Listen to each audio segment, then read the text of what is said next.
Developing news tonight while lawmakers are discussing plans to address the Hush Blackwell findings about sexual assault allegations at LSU. The Department of Education is leading another investigation, this one going beyond Title IX. NBC Local 33's Abby Rocha has the details. Now that the Hush and Blackwell findings have been released, now the focus is on the federal investigation that LSU is under by the Department of Education about whether or not they violated the Clery Act. The Hush Blackwell report reflects only the tip of the iceberg due to the fact that they were only asked for a very limited amount of review.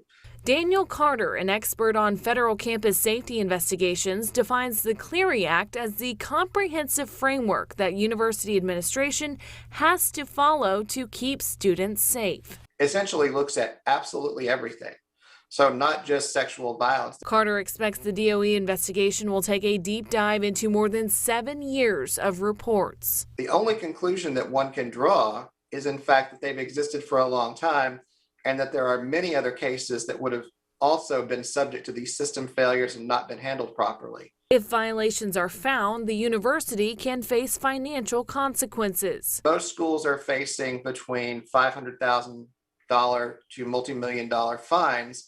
Tack these fines on top of potential civil lawsuits by victims, LSU could face hefty fines. The LSU system is primarily funded by whom?